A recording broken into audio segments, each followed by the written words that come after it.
We've heard that before.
Following the inhale, exhale into the nose.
Feel the tension and then the release tension.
Welcome, everyone. I am really happy and excited to see each of you here today, whether it's morning or night for you, whether you are joining live right now with me, or perhaps you're watching the recording later. And today we're exploring an introduction to responsive classroom. The first thing I want to share is I'm going to put a link in the chat in just a moment for this Padlet here. And this is a Padlet that you can keep track of throughout the entire course, throughout the entire time together, whether or not I'm checking it all the time, but you can start posting things there throughout. You can have conversations with each other throughout, just like we would in the chat. And it's a good place to kind of keep track, like a little parking lot for your questions that come up. It could be a way for us to share, and we're going to try to share it in just a moment for talking about hopes and dreams and any challenges we might have. So, I will put the link in the chat right now.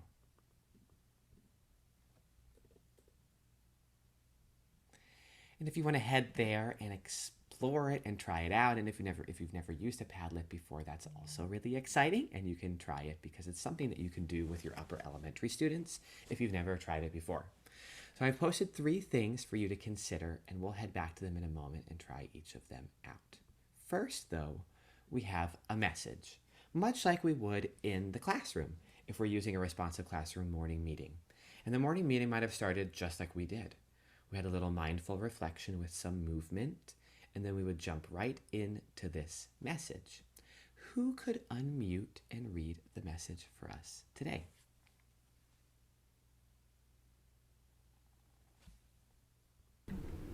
I can do that. That'd be great. Good morning, friends. Today we are going to learn about responsive classroom and its connections with the music room. After today, we'll know more about teacher language, routines, learning structures, and more. What do you already know about responsive classroom? What do you hope to learn? Now, let's go. Love, Matthew. Thank you, Ethna, and it's lovely to see you this morning. Well, what do you already know, and what do you hope to learn? And perhaps even maybe there's a challenge you face, and that's why you've joined us here today. So, think about some essentials. And if you've ever done essentials with me, we always explore them at the beginning of any sort of workshop we've done, but I wanted to share some different ones because I know if you've joined me for a lot of workshops, you've probably seen the same ones. But here are some other ones. Who could unmute and read the first one for us?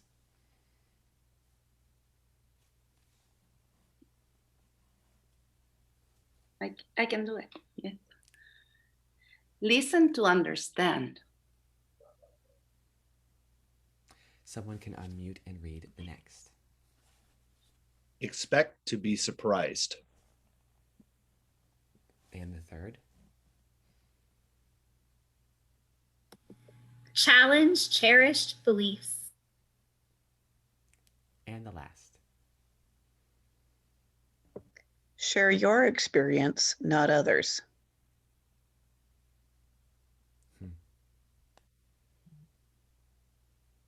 Which one of those is speaking to you the most this morning? Go ahead and type it in the chat.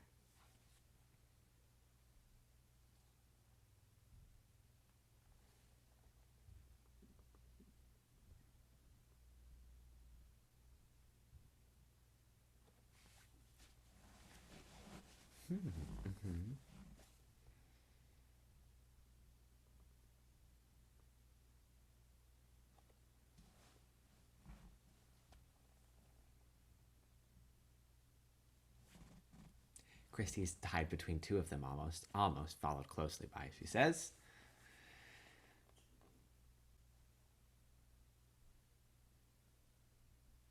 I always think this is a nice way to kind of ground ourselves as we come together. And so with those in mind, let's think about our hopes and dreams. If we head back to the Padlet, you might have noticed a great place for your hopes and dreams. What are you most excited about? What do you most want to learn and explore? If you like, all you need to do is type a little comment. You can be the first one, even it says, to leave a little post sharing a hope and dream for yourself. So I'll give you just a quick moment to think of that.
Something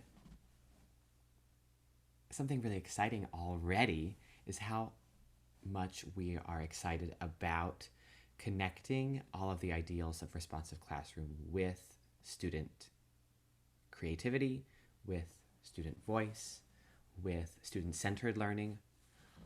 All of that is exactly what responsive classroom is all about.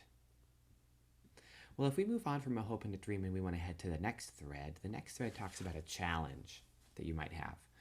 What's a challenge on your mind as you think about responsive classroom and your teaching? I'll give you another minute or so for that next question. It's already on it. That's very good. Yes.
And we can have this Padlet continue to be open. Plus, there's a little parking lot here for questions and unknowns. And you can continue to share, and we'll come back and check on this at the end of our time together, too, for sure. So, some interesting things I'm already noticing here is that this was a challenging year, for sure. So maybe we want to find a way to connect responsive classroom with this virtual learning, or maybe we kind of just want to get back to some of these routines and procedures that we've kind of lost this year because of all the challenges we faced, and that's true too.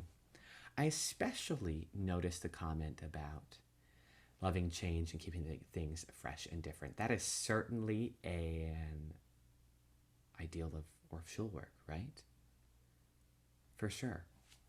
But we can also have some consistency in our procedures that will not at all take away from the musical experiences and the creativity, improvisation,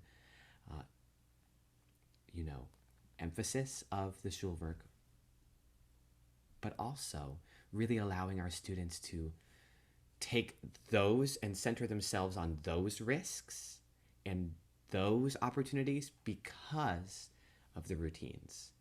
So then our students aren't going to take any of their mental energy on the expectations. All of their mental energy and focus can be on the actual interactions, whether they're social or academic, when they're musical, when they're small group activities, because you've set up the routines to be consistent.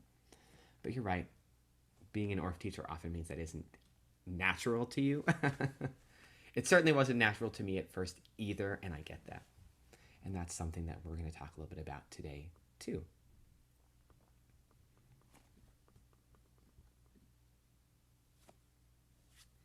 We're going to have a couple of breakouts throughout our time together, and they're each just a little gathering time for you to share a little bit of what's on your mind and get to know one another, because we're going to be spending some time together today, perhaps tomorrow, and then again on Wednesday.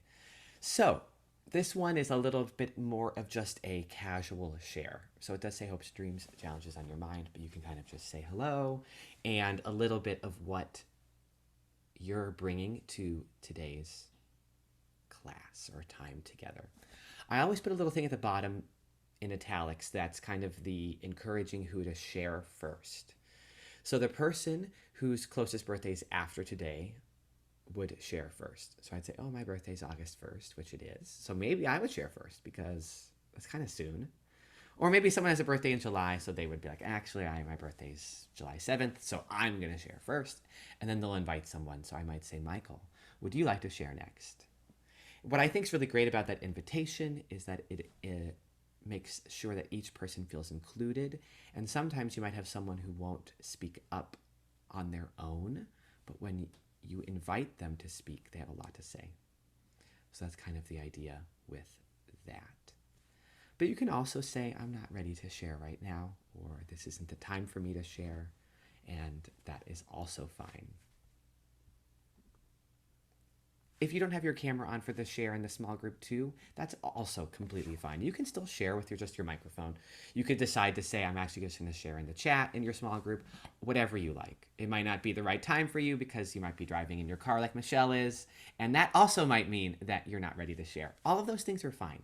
We're all kind of bringing all of those different experiences and whatnot to each other. So I'm going to make the breakout rooms pretty big so you don't have to feel too uncomfortable if that's not, the space you're in right now. And we'll bring you back in about 5 minutes. So if you do share, try to keep it to a minute or less. That way you can get to everyone who would like. And I will see you in just a little bit.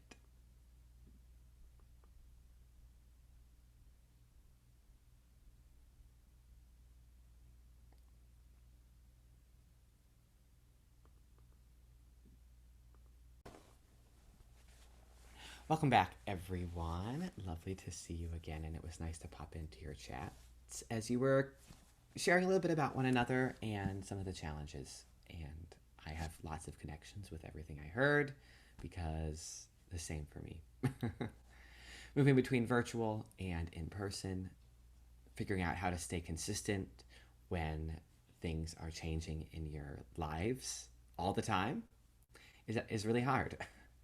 And it's hard for our students too. But you're also right that our students will kind of crave that consistency that they're not getting anywhere.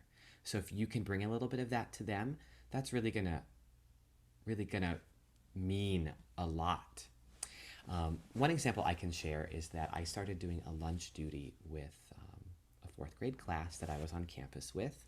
And I would have lunch with the same small group of 12 students every day because of the COVID restrictions, that would be my cohort that I would always get to see in person and have lunch with outside. And we always ate outside, whether it was warm or cold or rainy or whatever, under this little tent. And that's just what we did every day for lunch for the entire year. And while it was a little tough at first, come the end of the year, that became one of my favorite parts of the day. Plus, I heard from the classroom teacher that the students loved that experience because of the consistency. They knew the expectations of how we would walk out there with our yoga mats that we would sit on, and if they finished their lunch early, they knew to ask if they could throw their lunch away and then play a little game with wall ball or whatever it might be. And the structure for that stayed the same. And the first few weeks was tough. And then we had a lot of reminders that were necessary. And sometimes we had to redirect. And maybe the next day we lost the ability to do any of those games because we had forgotten some of those expectations. But by the end of the year, everything was very consistent and students were successful. And I would also hear that if there ever was a day that I wasn't there for lunch, if I was taking a personal day, or when I was getting my vaccine shot and I took the day off because I did get sick. I don't know if anyone else did, but I did. I got from the reaction to that lunch would be a bit of a mess. So it's also a reminder of what happens when you set those routines and those structures. The students thrive that. The students need that. And then when it's missing, it's like an implosion. So you can provide those expectations for your students that they really need right now. So today, what's going to happen today over the next hour and a half or so?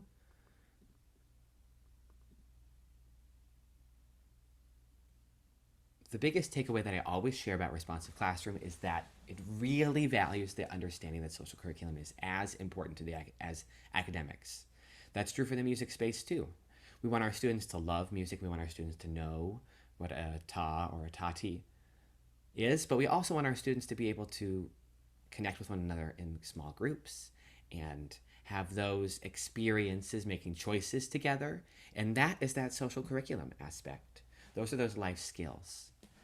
And if my students leave the classroom saying, I don't know if I know how to read music, but I love that interaction and community that happens in the music making process, and I'm able to work with my classmates on creating a choreography or creating a musical improvisation together because I have those skills, then I feel like it's a job well done. And we can lose sight of that sometimes.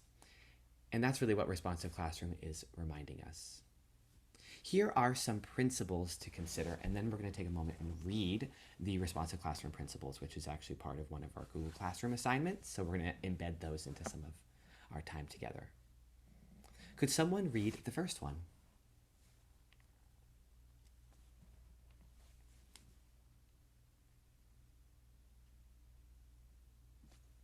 How we teach is as important as what we teach.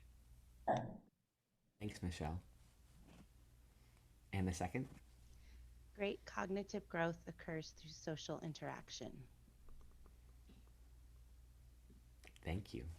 And the last?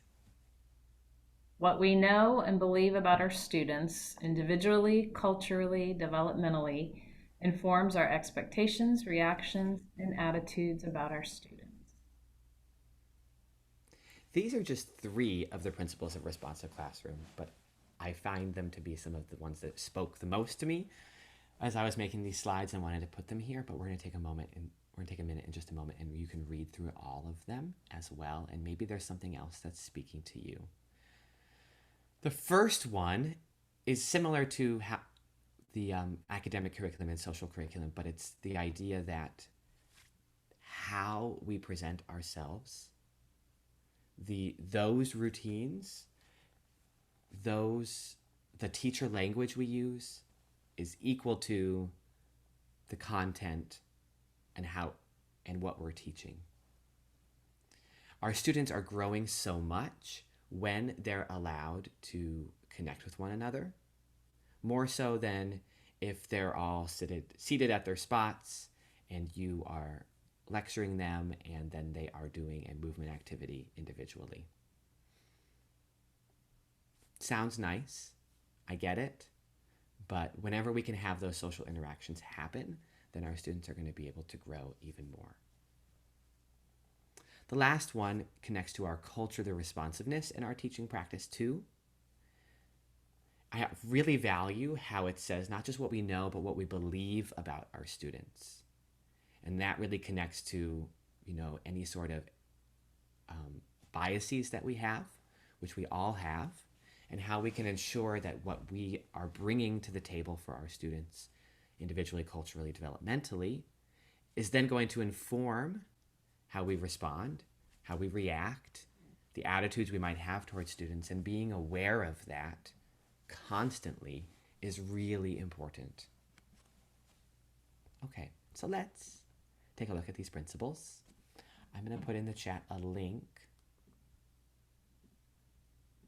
And the link is embedded in the slide. So if you want to catch this later on Google Classroom, when I post the slides, you'll also be able to catch it there. So don't worry.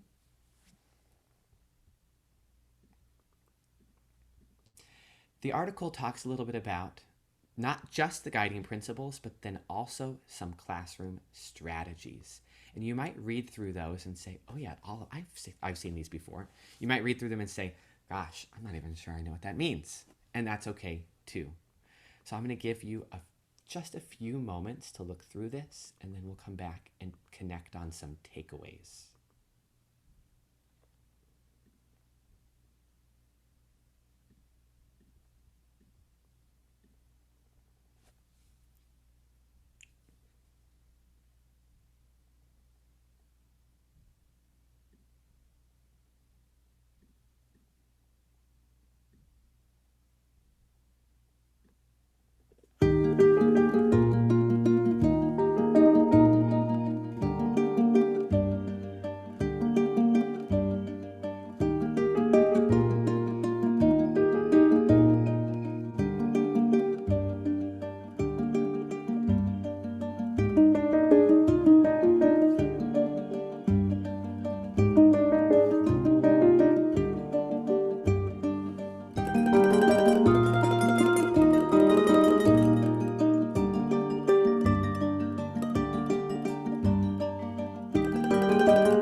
Okay, so I'll give you another minute or two, of course, but I was just going to share my screen again so we can pop in and see what has come up so far as some takeaways we have. This is also a time if you would like to unmute and share any of those takeaways aloud as opposed to just in the Padlet, you're absolutely welcome to.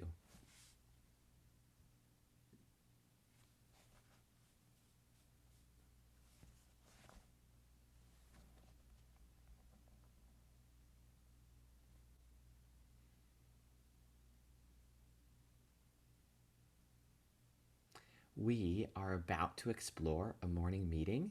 So whoever asked that first question, we're going to do one. So that's exciting. Is the quiet time the same as a mindful moment? Quiet time is often when I see it in a general classroom, and there were definitely a lot of fourth grade teachers on the campus that I was at this year that used that time, is the students would come in from recess, and it would kind of it could be a choose your own adventure quiet time, or it could be a guided quiet time.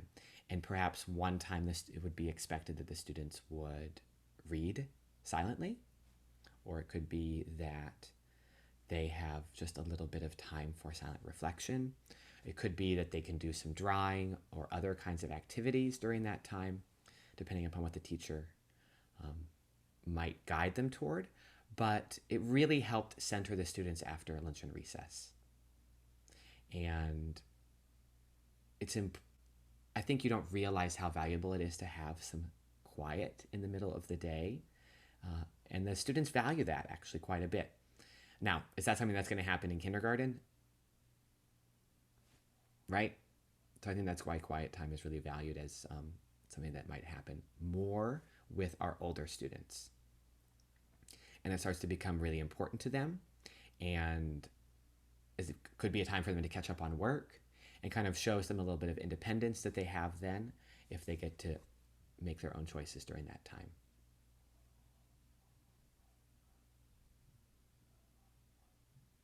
Creating rules with the children. Absolutely. Logical consequences. It's not something we're going to cover today. We're going to talk about it tomorrow. Only because it is a little more challenging to talk about those steps, because we're going to talk about misbehavior, and there's a lot of things we can go down when we talk about misbehavior. So we're going to save that for tomorrow, so you should pop back and join us then if you can, or watch the recording later.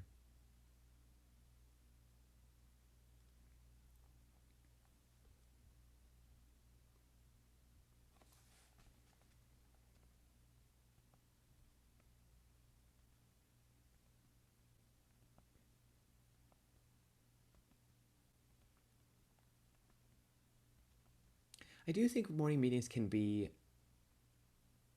completely tied to the experiences we're going to have in the classroom.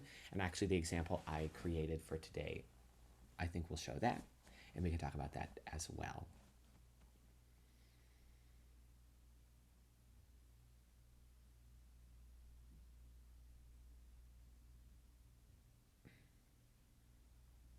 For the last question, while I've never really done exactly an advisory meeting, because that's something that happens in the middle school aged students, so it's a little different, right? And I think what Responsive Classroom is trying to show us there is that the morning meeting does need to shift as our students get older. And what does that look like? One of the biggest things is that because the students are older, the shares are going to be different, right? So the shares in first grade, the students are going to talk about, something they did over the weekend, or they might share their birthdays, because that always comes up all the time, as you know. So that's going to be a little different, perhaps, than an acknowledgement, which could be what students are bringing into this space. And once students become really close-knit, they're going to want to start to share more personal things with one another. And it's kind of moving a little bit more toward that social interactive growth, that when students can be comfortable sharing things with one another, they're able to better connect and take risks. And that's certainly important in middle school. And ensuring students feel safe and included and able to share without any sort of negative response in the classroom too is tough. And you wouldn't just jump into it. But I think that's kind of some goals of what that could be, ideally, as the students progress through a year together.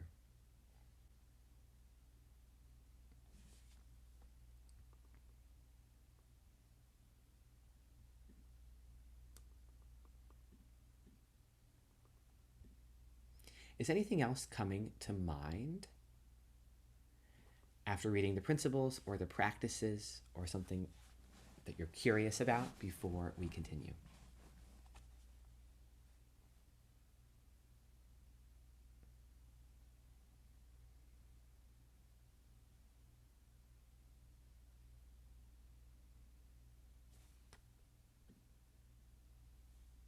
Well, some of the questions connected to opening routines, which is amazing because that's what we have next. So I'm glad that worked out so well. A morning meeting in the music room is very different than it would appear in the classroom, because in the classroom it's 20 to 30 minutes. That would never happen. We know that. But it would consist of a greeting, a share, a message, and an activity.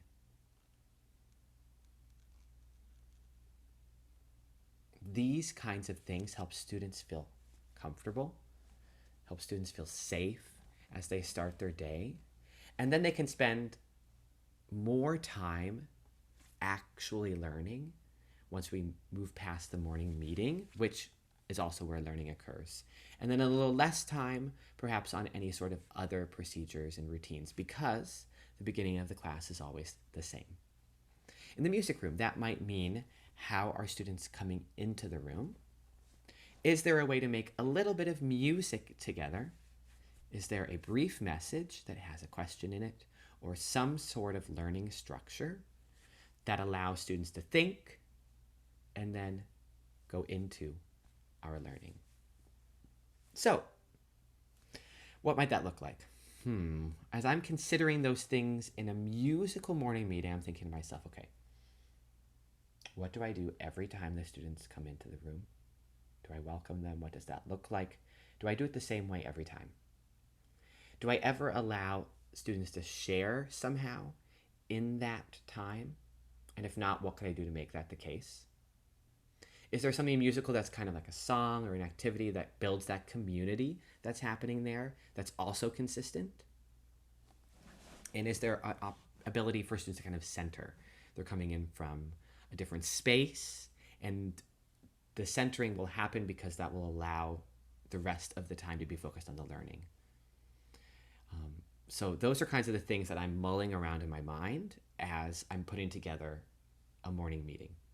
And a morning meeting is probably only going to be 3 to 5 minutes. And in the music room, I'm not even sure I call it necessarily a musical morning meeting in my mind.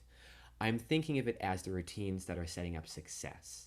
But oftentimes, when I'm talking to other teachers or to my administrators, I will kind of say, well, we start with a message too that's very similar to a morning meeting in the classroom.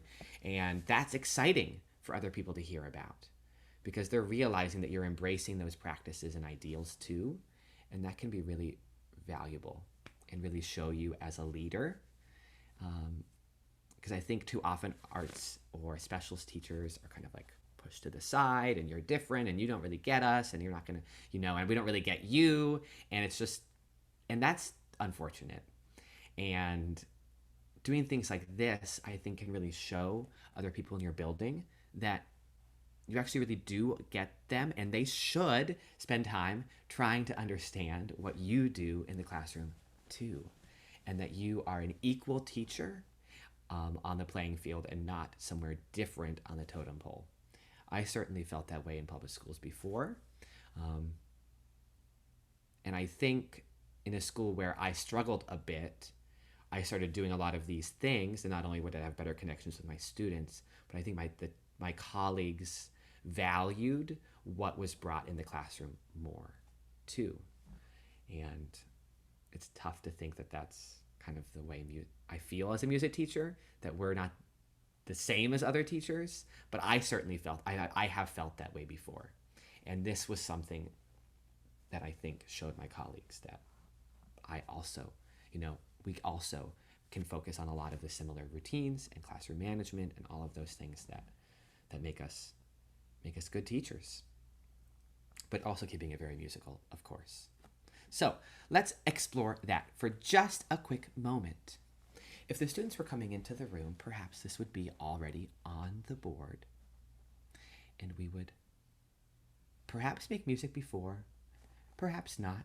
If I'm on Zoom, maybe this is the first thing they see when they come into this space, as it's already shared on the screen. There could be a lot of different choices you could make on that.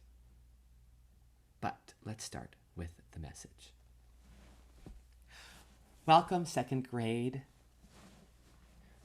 I wonder if someone could unmute and read our message for us today. Welcome back to music class. What's a new way to tap our hands to the beat? What about something high? What about something low? Now let's play. Love, Mr. S.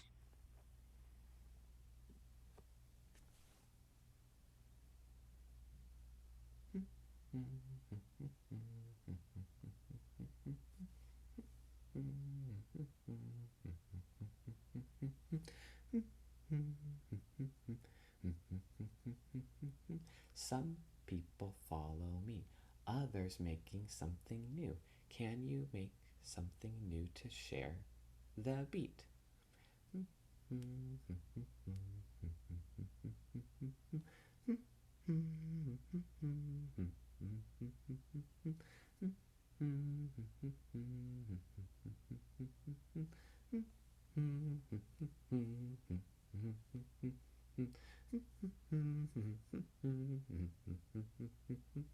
Can you try something high to share the beat?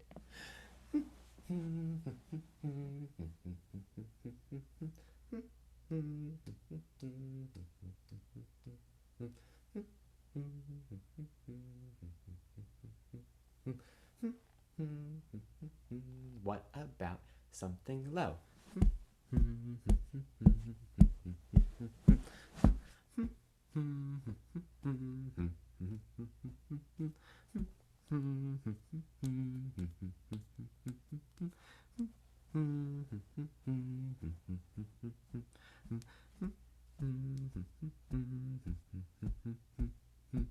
So many things I just noticed, friends, that people were sharing. Did anyone have a favorite they might want to share?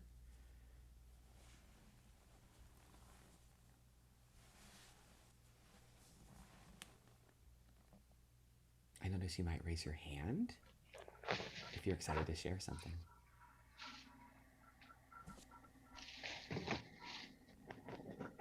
Ethna, what do you want to share?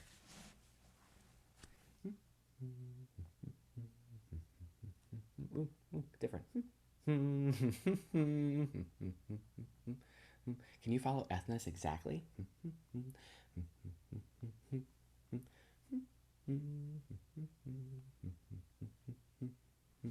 Wow, Ethna, thanks for sharing your way to tap the beat. Could you find someone else who's raising their hand to share next?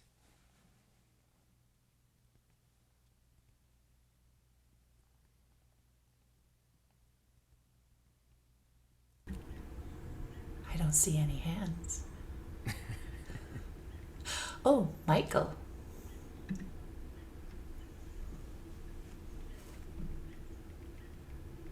Michael.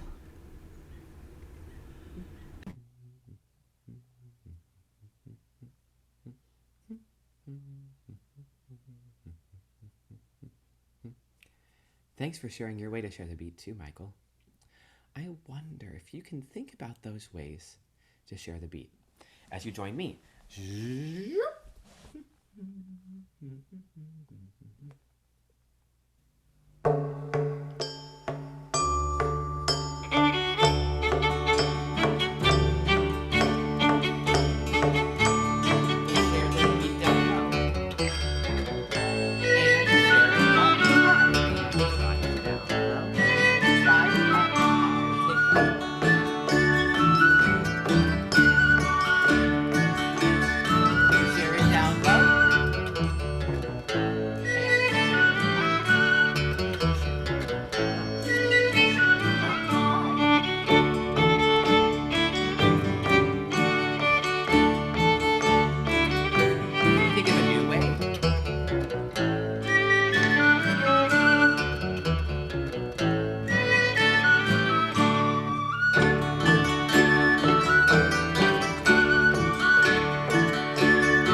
So now we had a little morning meeting that then has had a thread that's connected us to our learning, and we continue on from there.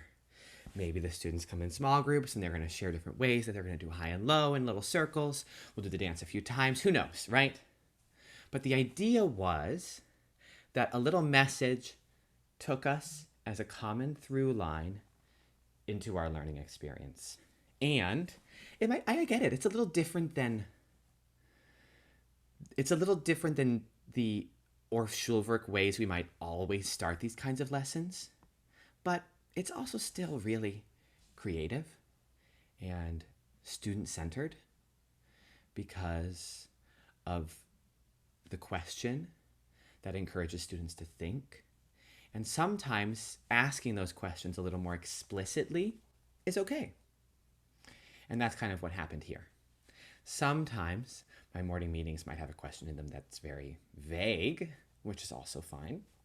Sometimes it might just be a chance for students to reflect silently on something. Sometimes the act of music making happens first when the students come into the room, and then the question connects to what just happened. But it's the idea that a mixture of music making and a little bit of a message that connects to a learning experience then grows into the rest of our time together. I start with these morning messages in first grade. Do I do messages in kindergarten? I don't think so. We always have a routine on how we start the class. It always starts the exact same way. And then we always have a little song, call and response, they sing with me. So those routines are still in place, but the message starts for me in first grade. And it will be just as short as that message. Welcome to music class, question, love Mr. S. Very simple. And you can see then how it can fit into a 30-minute class even, when you do something quick like that. And I think I've talked about it before, where once I have my schedule for the day, I have a Google Slides that has all of the messages for that day, for all of the grades in the order that I teach those classes in. And that's what I use usually for the week, or for half the week if I see my classes twice a week. And then I just simply switch out the slides or change the order every day depending if my classes change. And then the slides are always ready. So I'm not stressing out about that. So a class ends, I press the forward button, the next morning message is there for the next class as they come in. The routine is certainly really helpful for students. The one time you forget to put the morning message on the board, they're going to ask you about it and wonder, what in the world is going on? And why don't you have a message on the board? Because the world is ending. And if you do it, I can tell some of you are connecting, right? Michelle, Michael, you're like, yes, okay, that has happened to me before. And it shows you how valuable that consistency is. And sometimes you don't notice it necessarily right away until it's gone. And then the class is maybe a little bit of a disaster or something. So with that, we just moved a little bit to Indo-U. You might have noticed. I used the Shenanigans version. A very simple song, but I was trying to think of the idea of keeping a steady beat high and low. This was just a fun way to explore it, as opposed to just tap your toes, reach up high kind of thing, and then students become leaders. Sure, we've all done this. Maybe you've done this song before, but this is a kind of a new approach to how you might introduce it. So we're going to head to another breakout, but before we do the breakout, I'll take any questions on what is coming to mind in our opening routines. What might this look like for you? And the person who's going to share first in the breakout is the person whose first name is in the alphabet. So if your name is Amanda, you might be sharing first. And if your name is, what's a name that starts with Z? I have no idea. You probably won't share first. I can't think of one off the top of my head. Does anyone have any clarifying questions or comments before we head to another quick breakout room for just a few more minutes? I'm going to check the chat. Chrissy does the same with slides. Yeah, Michelle, even the older kids, right? Uh-huh. Mm-hmm. It's not that you're treating them exactly the same as our younger students. It's just the idea that you have a structure that really helps students feel comfortable in your space. And then they miss it when it's not there. Okay.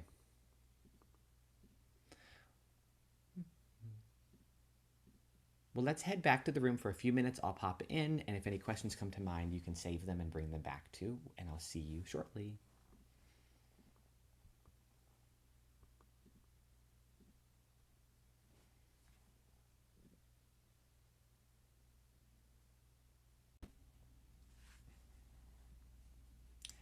Welcome back, and I hope that was a nice conversation, and I always enjoy popping in.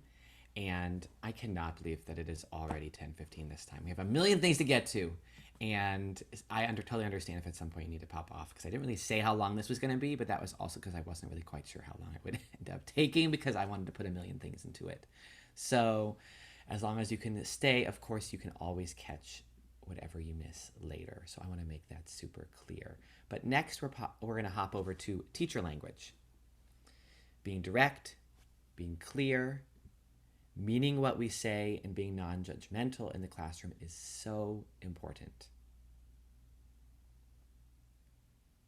And Michelle, I know you see we put in the chat about mindfulness cards. You're talking about these maybe? Are these the same, or are those different? Michelle, were you talking about different ones? Nope, those are the ones I use. Yeah, so whatever you want to put in the chat, these Mindful Kid cards are super helpful.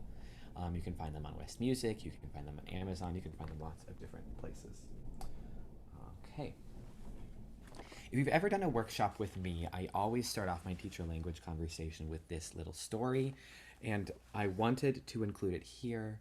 I apologize if you've heard it before, but I think it can be valuable as many times as I read it in workshops. I still think about it today. We all operate from a set of cultural frames of reference. The challenge is that if we routinely interpret other people's actions solely through our personal cultural frames, we run the risk of misinterpreting their actions or intentions. When I am talking with teachers about this idea of interpreting others' behavior through our own cultural frame of reference, I use the example of an exchange between an African American student and a white teacher, highlighted in a piece from 1988, The Silenced Dialogue. The student was up and out of his seat sharpening his pencil along with other students as the teacher was about to begin the lesson. She got his attention and said, "James, would you like to take your seat?" James said no and continued to sharpen his pencil. The teacher became outraged and sent James to the principal's office for being defiant. James was surprised and didn't understand why he was being sent to the office. When asked what happened, he said the teacher asked him a question and he answered her question. This exchange highlights classic cross-cultural miscommunication. In reality, the teacher was not asking James a question or giving him a choice. Indirect directives are a feature of white middle-class cultural communication style. At home and in his community, James recognized someone giving him a directive because it was direct. James, take your seat, rather than posed as a question with choices. And if you don't have Soretta Hammond's Culturally Responsive Teaching in the Brain, you should, but I think a lot of you do. Michael's is right there. And that quote was definitely a mind-blowing moment for me when I first read it, and I still think about it all the time in my classroom. Mostly because of the connection I have with it and the fact that my parents would be indirect with their directives all the time, and they still are when I'm, at their house or on the phone or whatever. And I had to unlearn those things in the classroom with my students. What's really helpful about Responsive Classroom is that the tools that we use with Responsive Classroom ensure that you are direct and that you are specific, and that this kind of scenario would not happen. So let's kind of think about how that can be the case. Here are some overarching guidelines to consider when using your teacher language. Are you being direct as opposed to indirect? Are you using statements and only using questions when the answer is open? Both of those already connect directly to this story.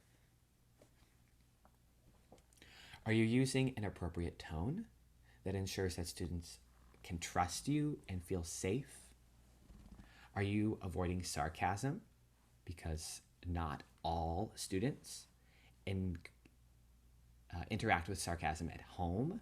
So that might mean that they have no connection to the tone and language you're using, which then breaks the trust, might then involve shame or embarrassment, and then break that relationship you have with your students.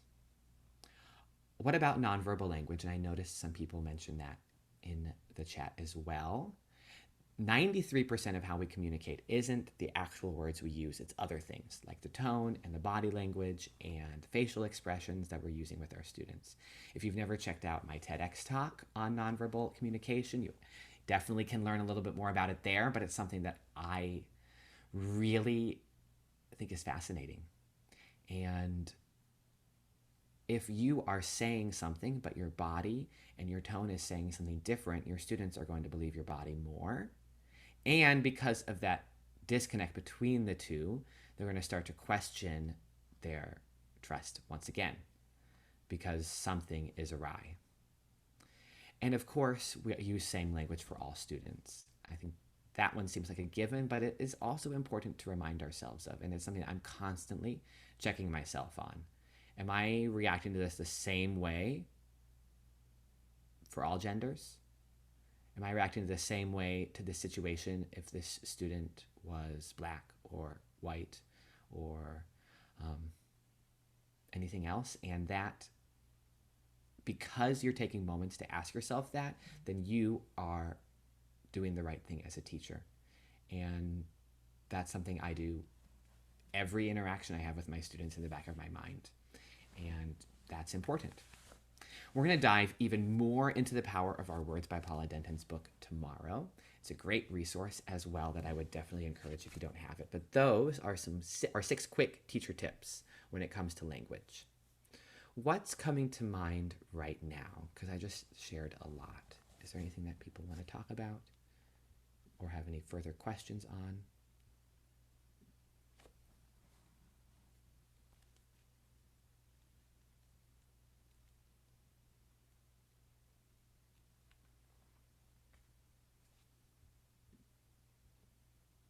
There are 3 types of general responsive classroom language. This does not include questions. We'll talk about open-ended questions more tomorrow. But the 3 types of language we're talking about today are reinforcing, reminding, and redirecting language. Reinforcing language is the most common language you will use. It's the kind of language that you're using to let students know that their choices or things that are happening in the classroom are successful. And you want to let them know about that. So you're going to be specific and encourage them while maintaining professionalism and emphasizing the behavior, the what, and not the names of the students, the who. That's why I often encourage, or responsive classroom encourages you to avoid naming the students, as that might not be something they're interested in, whether it's positive or negative encouragement. It still can lead to shame or embarrassment for some students. And again, of course, a reminder to only use open-ended language when it's the case. It actually is an open-ended answer, unlike the example here. So, with those ideas in mind, I have 4 examples of reinforcing language, but 2 of them are best. I'm going to give you a moment. Can you read through them and maybe let me know, either typing in the chat, which 2 ring to you as the best kind of reinforcing language to use?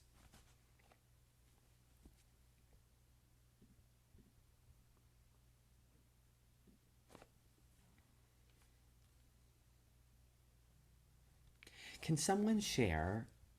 Let's see. I'm just checking the chat. Okay, so far everyone is saying the same answer. So let's go with that. Can someone talk about why they chose 2?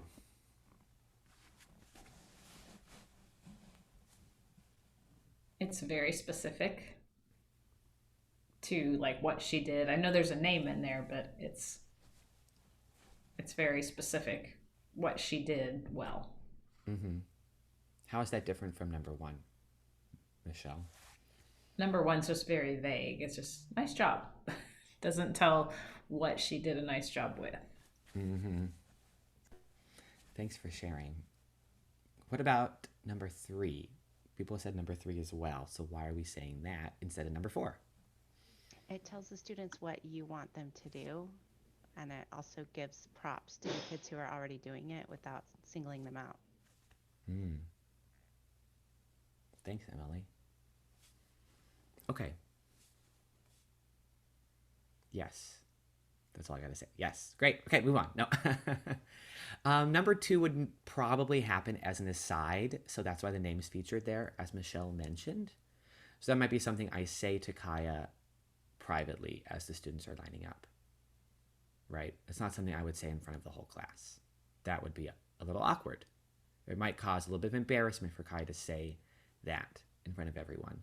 But it is a language that you could have.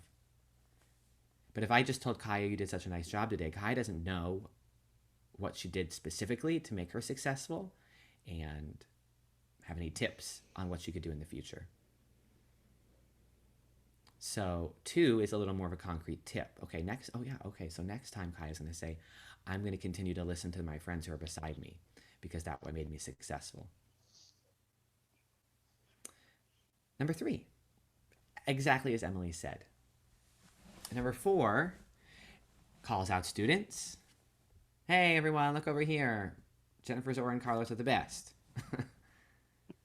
But everyone else, what if Zora didn't want to be called out, so now that's not great for her. Carlos loved it and he's beaming. Okay, super. But he doesn't actually know what he did right. So now he picks up the mallets because he's super excited that he did something correctly and he starts playing the instrument, right? So that could happen. I've seen it. You've seen it happen, right? And then 3 students behind Jennifer start yelling at you. Mr. S, Mr. S, Mr. S, I'm also following the directions. Why aren't you thinking of me? I'm right here. You know? Someone else yells across the room. I don't even know what I'm supposed to do. What do you mean? What are you doing right? I don't even know. They careen their heads over and all of this, right? And now you have a disaster, okay? So, and you were just trying to give like a really nice reinforcing language comment and it goes off the rails. So, we look back at that and we tell ourselves, okay, what went wrong? Well, number 3, instead I'm just going to emphasize the what, not the who. So every student knows exactly what they should be doing. And all students can tell themselves, I'm doing it. Mr. S noticed me. I'm not doing it. That's what I need to do. Done. If I could think of reinforcing language that has been the most impactful, it's language like this. This is the language that's changed a lot of things in my classroom. Removing the who, emphasizing the what, using words like I see more, some of us, most of us, and then the behavior you want to see.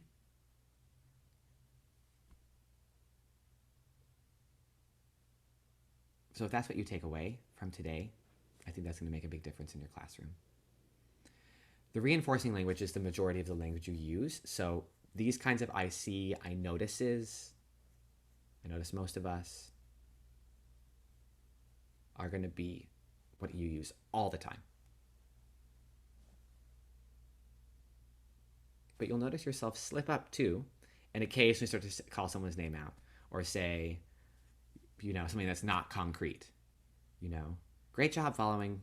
Great job doing what I said. Great job following directions. I noticed you're really listening to, and all of a sudden you can fall back into that. But you'll catch yourself and it just takes practice and that's totally fine. Anything on people's minds before we head to reminding language?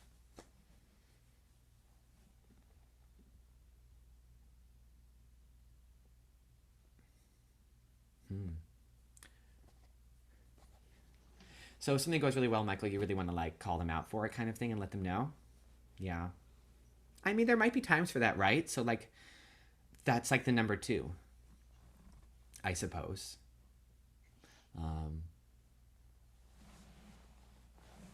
But that might mean that you don't get to just yell it out in the moment. That probably is also true. Yeah. And you might know for some students and for some classes, it's possible that could happen now and then. But I usually almost always try to give it as more of an aside as opposed to an entire class comment. Yeah, it's tricky though. Okay, reminding language. Reminding language is going to hopefully prevent any sort of misbehavior before it occurs because you know as a teacher that it's about to happen. And so instead you're going to give a reminder of what the expectations are. So I know that my class is horrible at lining up. So every time we line up, I'm going to give a reminder before it happens so that hopefully that will encourage some students and promote the positive behavior. You might be telling yourself, are you saying that you use that language every time in every class and every day? Yes, correct. That's correct. Probably 5 times a day with that class or something, right? And that's because it's a much better kind of language to be using than redirecting language where you're having to tell students to stop. So I might use the same language every time we move to the instruments, every time we pick up our recorders. And if we pick up the recorders 10 times in a class, I'm saying it a lot. I get that. But it's good practice for you too then to practice that language, right? So the example here just says like, let's move safely, lining up just like we practiced, with our hands by our sides, waiting until we're tapped by a friend to stand up with our voices off.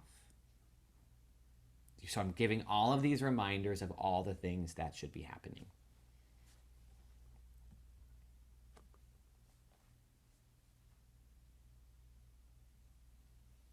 We're going to practice some of these in just a moment and dive into them a little bit further. So as you're mulling that, keep that in mind.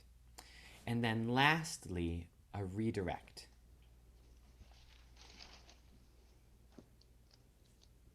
Michelle, the answer to that is probably yes. Depending upon the circumstance, perhaps no. But generally, if things don't go as planned, we would go back and try it again.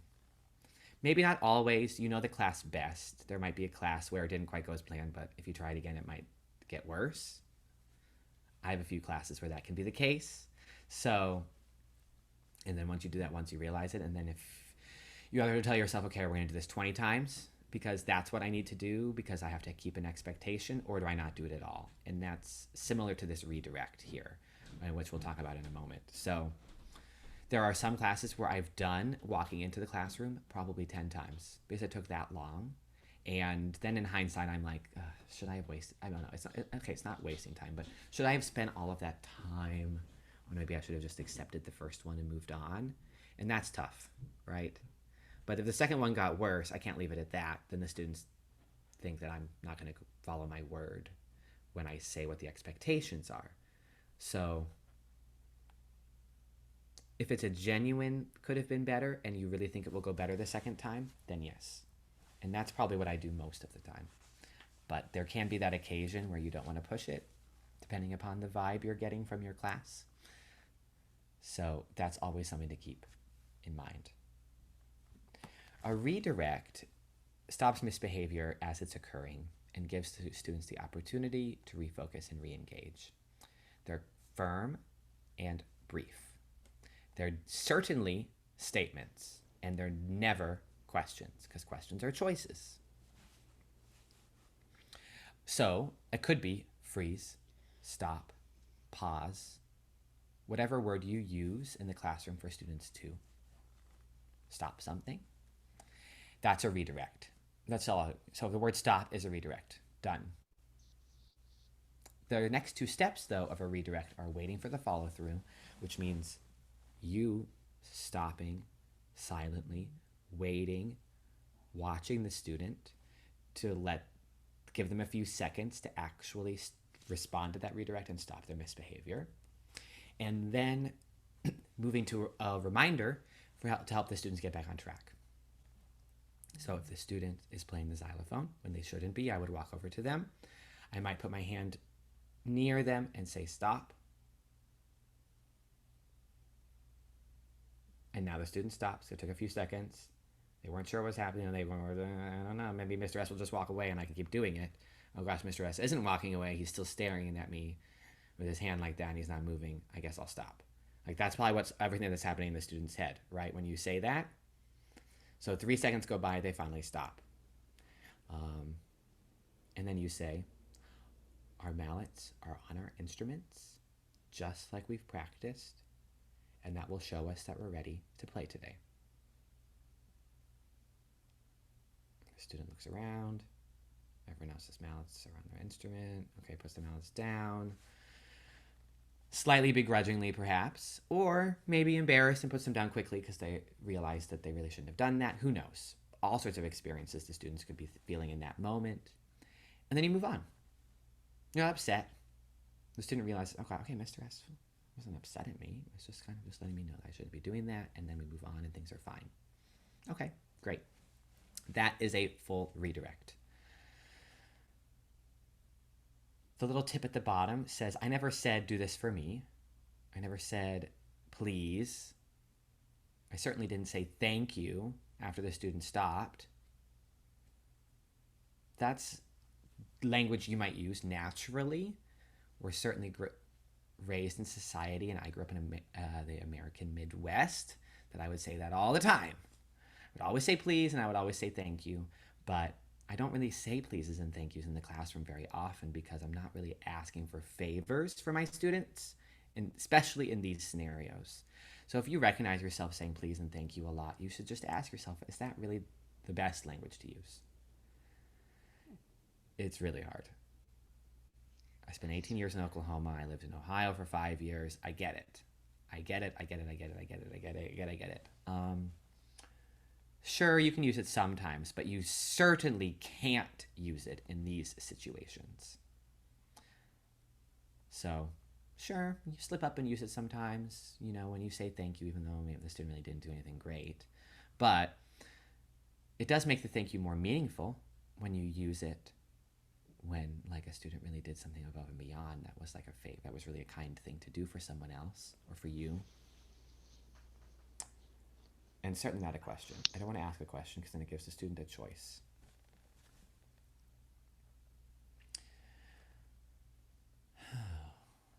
When we think about these, a few things to consider. A student might or might not look at you during a redirect, and either is okay. I was definitely part of I was raised and the teacher would say, you look at me when I'm talking to you, right? That's not ideal and is not a best practice, I would say, in our current understanding of teaching and culturally responsiveness, because not all cultures connect with the idea that you have to make eye contact in the same way. So if a student's head is down, it's because that is probably a cultural way that they were raised when it comes to dealing with a redirect, right? If they're feeling any sort of shame.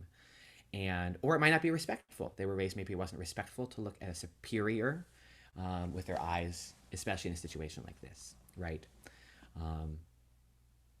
And it's really kind of unnecessary, to be honest. If I think about it on a personal level, for the student can hear me either way, and just leads to more challenges. Redirects can be tricky, and the last thing I'll share, much like Michelle asked, was you don't want to use a redirect if you know it won't be successful.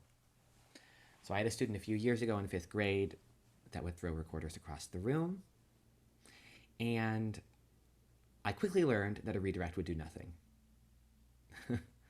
That was not worth it. It was the one student in the entire school that wouldn't respond to redirects, perhaps. And we have all seen those students in our classrooms before.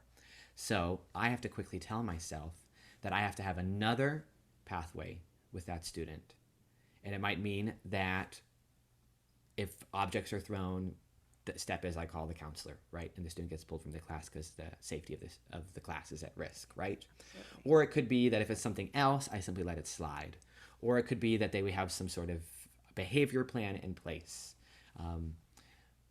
whatever it is. But as a whole, you don't want to show or ever give redirects that aren't followed, because it lets the rest of the class know that your words are less meaningful. So that's something to kind of also connect with, is that responsive classroom is great for 95% of the students we teach, but it will not always connect with each and every student we have.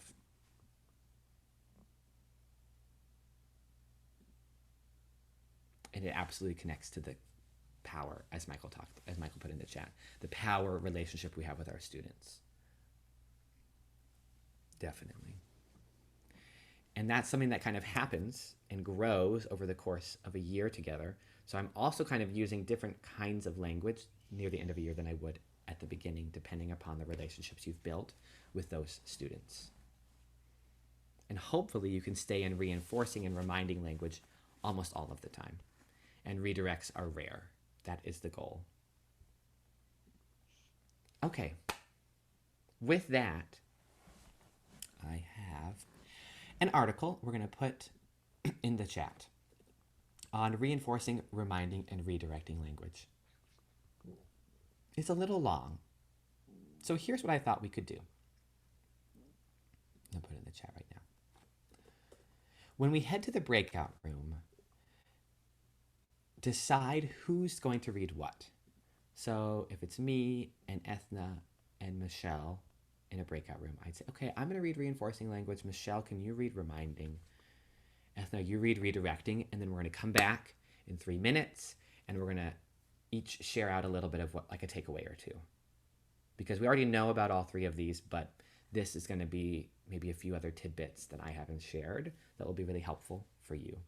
If you have more than that, you might say, okay, the 2 of us are going to read this, 2 of us read this, 2 of us read that. However you want to do it in your breakout room is up to you. Sound like a plan? Okay, I will see everyone in probably more than 5 minutes, just because you'll need some time to read and then some time to share out. And I'll kind of keep track and see when we're starting to wrap up. And then we'll come back and we'll have a quick crash course and a few other things. And then that's our last item to unpack today. And I will see you all in a little bit.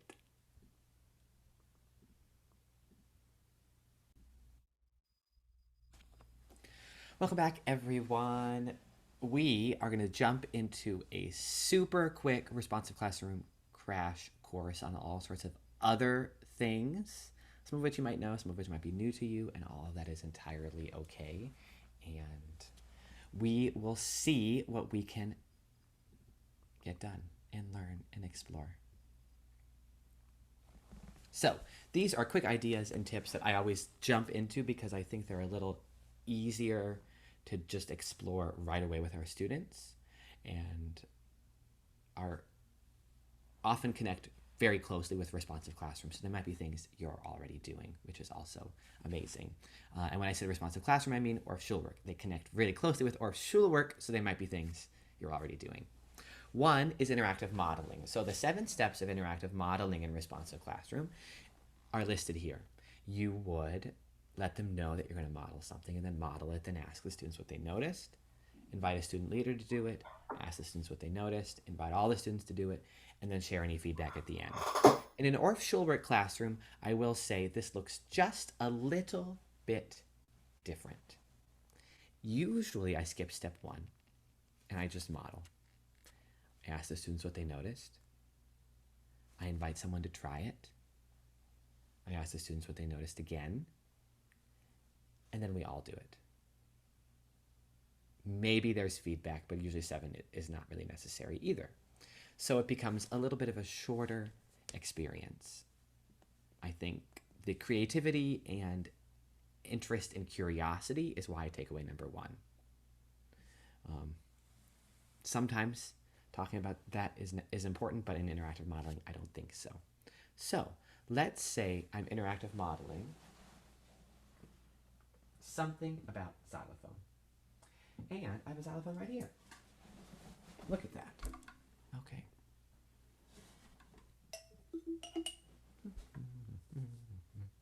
See me? There we go.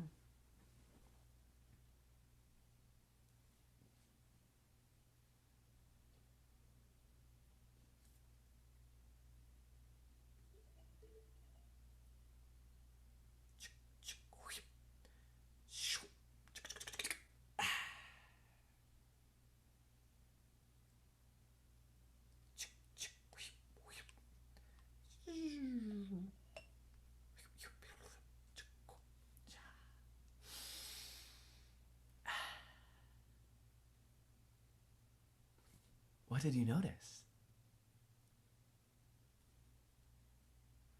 And if you were students, you would call out all sorts of things that you noticed. Oh my gosh.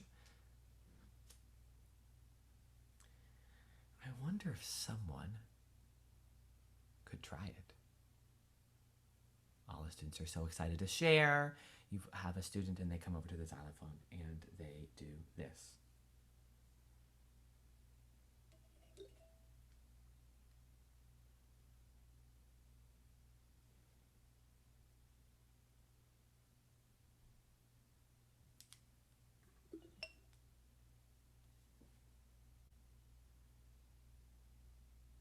What did you notice? And the student starts sharing. And sometimes they'll say, oh, well, he didn't make any sounds and you made sounds, right? And you'll get some of those too. But generally, you'll get, I noticed they did the same thing you did. I noticed they did it just like you did. I noticed this happened just like you did. So you're reinforcing the steps once again. Well, let's all try it. And then if we're going to the xylophones, I always tap the students with a pointer, usually. And that means that they can go over and try it too. Or if a student leader does the tapping, that's often what happens as well. And that means the student knows that they can go to the instrument and do the same thing. And we just had an interactive model. Gosh, you could do interactive modeling all the time for everything. So when could you use interactive modeling in the classroom? What do you think? You want to share something in the chat? You can also unmute if you would prefer.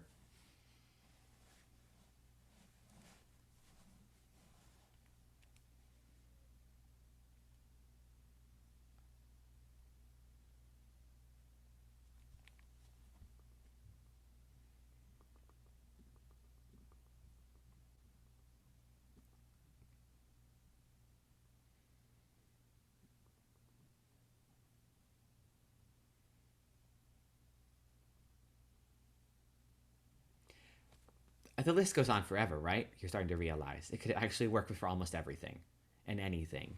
And that's what's really great about it.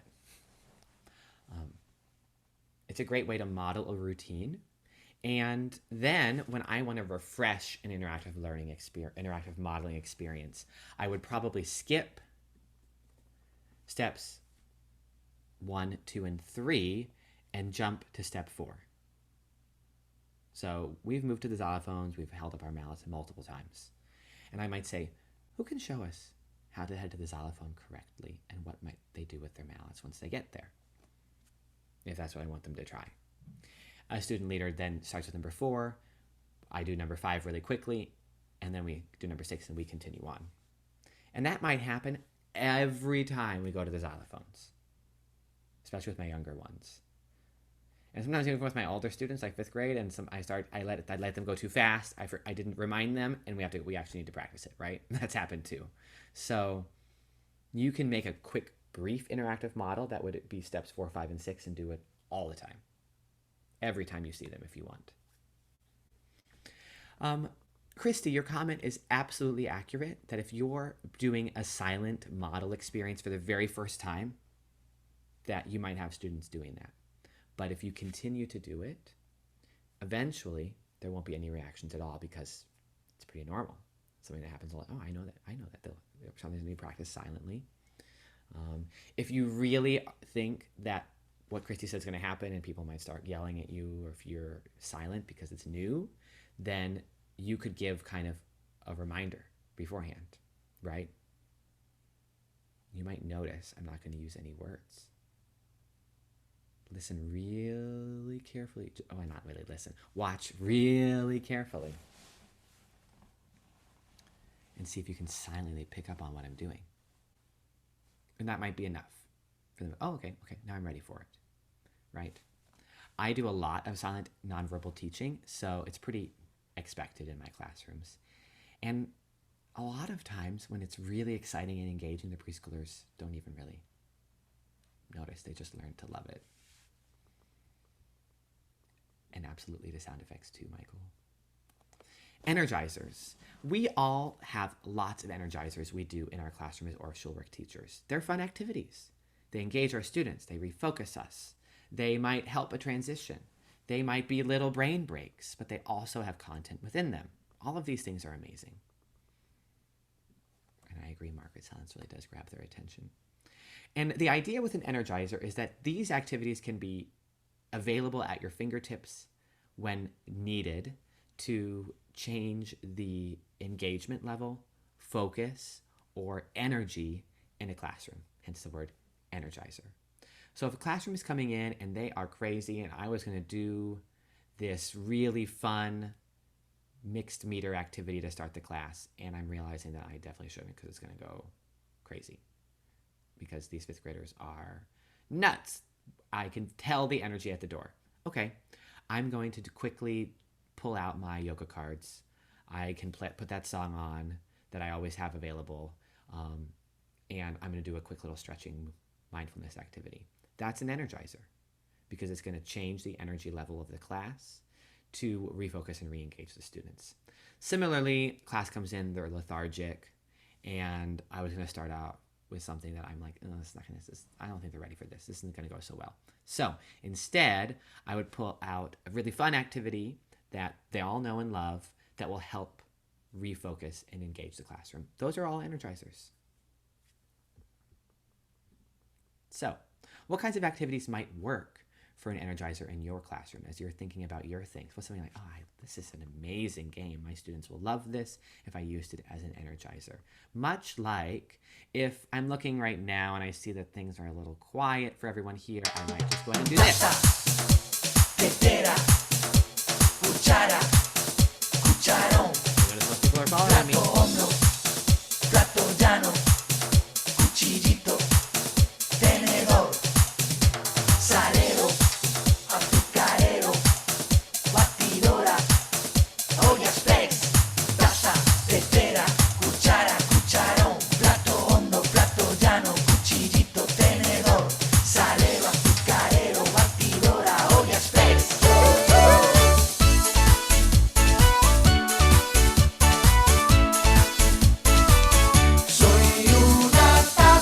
And all the students are super excited and energized, and we just had a little dance party, and we move on with our time together. And they're very focused on you. Great.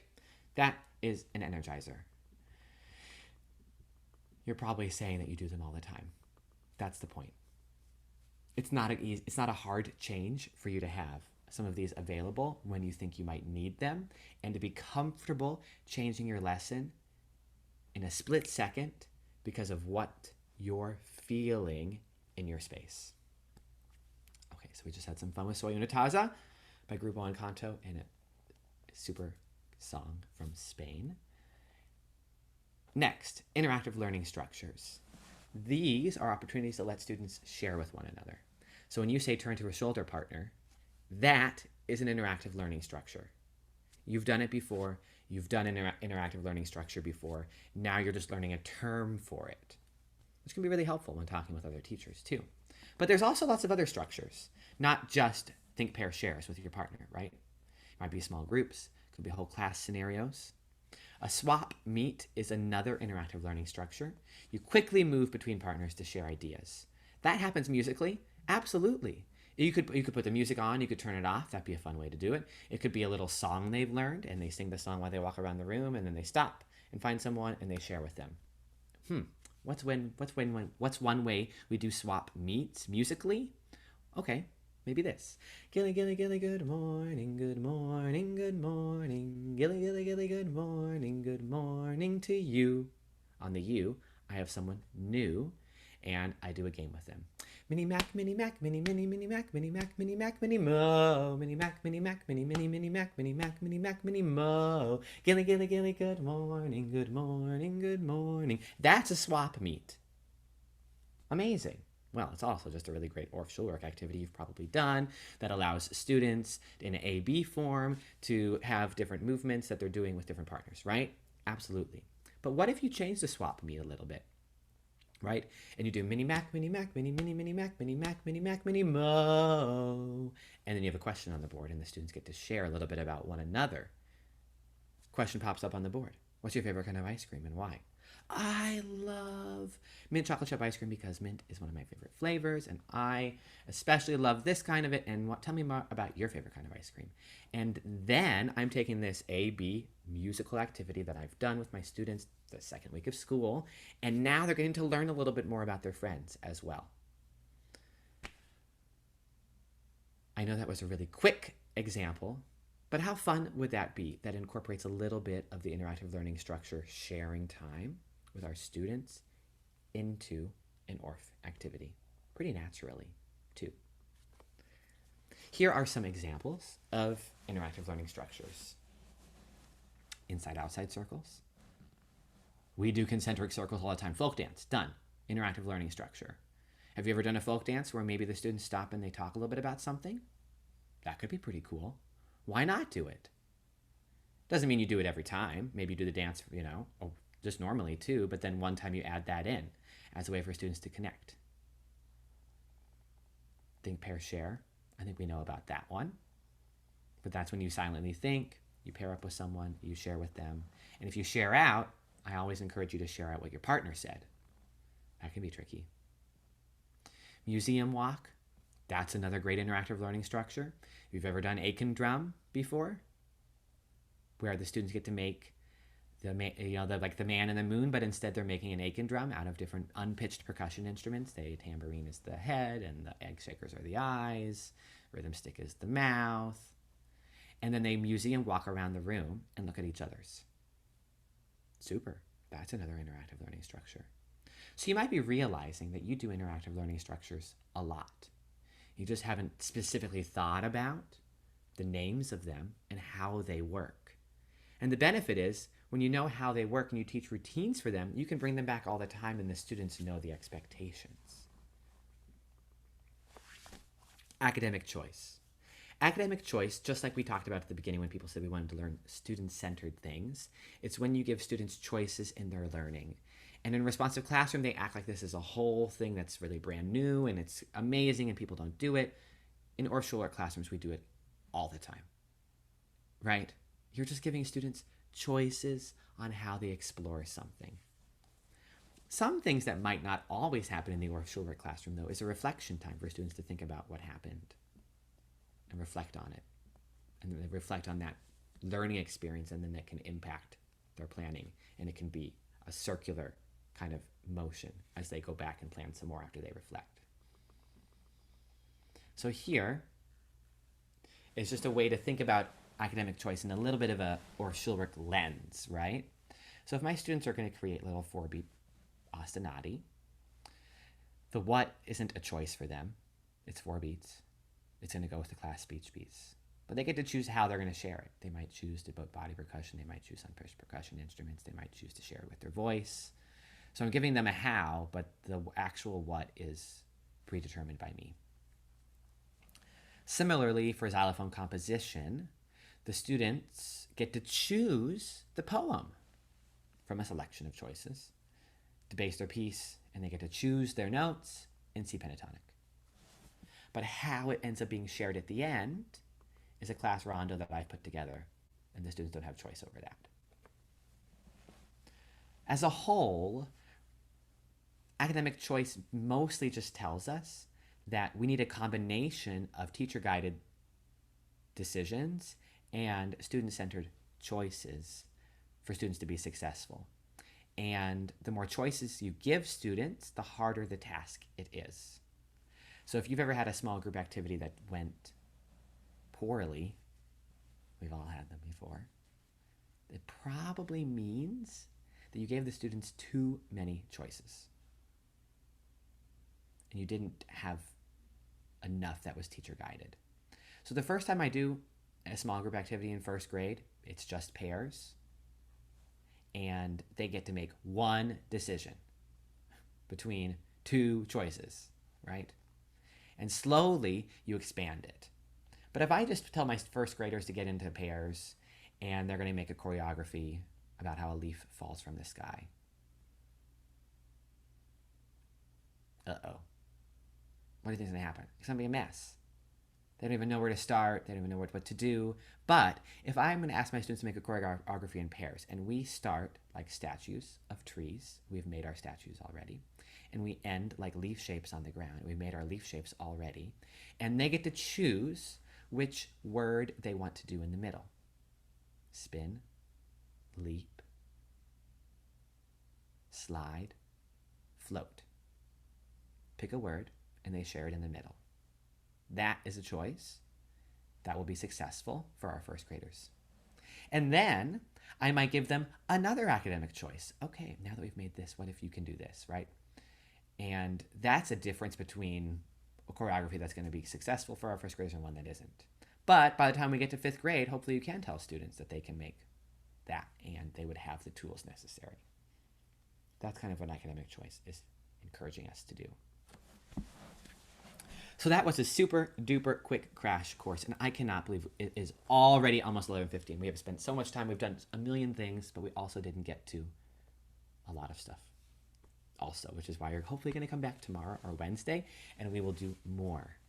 So as we head back to our Padlet, and I'll put the link in the chat again.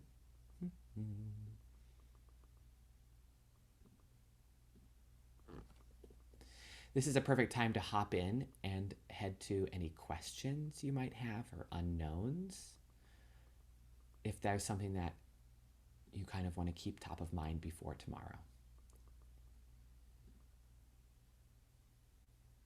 The final thoughts as we wrap up today is, what are you most excited about exploring? What are you still wondering? So I will make a new little Padlet right now for that too.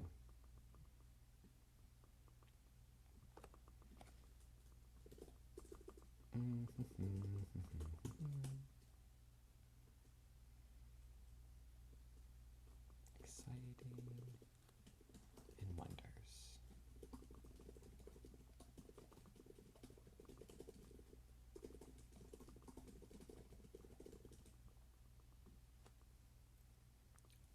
Okay. As you're doing that, and I'll come back and check on it in just a moment. Tomorrow we're going to jump into a little bit deeper advanced responsive classroom ideas, but don't think when it says advanced that it means that you can't come if you're new to RC. But you might say, you know, today was a lot. I'm going to just settle with that and let that sink in, and I'll be back on Wednesday. Sure. You might want to say, you know, I am feeling great about this. I want to dive in more. Today was great. It was a refresher. And now I want to come back tomorrow and talk a little bit deeper about some of these things. Also great. Wednesday, we'll have some group work. We'll have some questions. We'll make a lesson or two. I think that'll be really fun. It'll be shorter, about an hour, and you can choose to join the 9 o'clock Eastern or the 11 o'clock Eastern. As you prepare for tomorrow, or whenever time I see you again, visit the Google Classroom, take part in the questions, especially if you want the PD hours, if you want the 10 hours. I do check to make sure you've filled out everything, so you don't want to not do that. Consider joining us tomorrow if you like. Definitely join us Wednesday. And just a quick thank you that you're here. This Patreon page has been an exciting journey for all of us over the past year. I can't believe it's been more than a year. Can you believe that? I still can't. And there's all sorts of cool things that are going to happen, right? So we have the monthly workshops, which have been so wonderful, and I can't wait to do more of those in the future. And now that we're going to be, it'd be kind of cool because we're going to be doing in-person, perhaps more teaching, and we might be going back to in-person Orff classes and conference this fall and all sorts of things. But we will still connect as a virtual community too, which I think will be really nice. Depending what tier you're at, you can join me for special conversations we're having. I post lessons monthly. and we'll continue to do a lot of those things, plus also share with me something that you want to see and haven't seen yet. That's how the certificates came about. Someone said I'd love certificates for the monthly workshops, and because of their idea, I was able to make it happen. Plus, I always give back to the community. So each month I give back a certain amount of what you're donating toward different things. Lately, it's been donations toward AOSA or decolonizing the music room. And also, that allows me to offer a scholarship. So at the end of this month, it'll announce where the $500 in scholarships are going to those who applied, which is also really exciting. And I plan to continue to find ways to give back to each of you in different ways with things like that too. Okay. I will post the recording as well as these slides later today in the Google Classroom. Plus, you'll see in the Google Classroom there are 4 little questions for you to take some moments responding to, either for your own personal growth or because you are wanting to get credit with the PD hours in their certificate. Let's take a look. That's very true. I wonder about that too. I look forward to hearing about what happens in your teaching journey as you try more responsive classroom things. That will be fun. Okay. Are there any thoughts that people want to share before we head off? And I appreciate what you shared, Emily. There should be more of these things.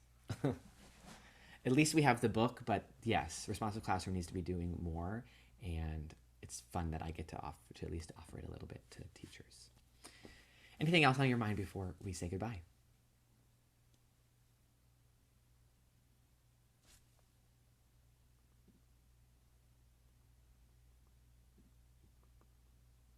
Wonderful. Well then, friends, I'm going to stop the recording, and it has been a blast getting to see you today, and I look forward to seeing you either tomorrow or Wednesday.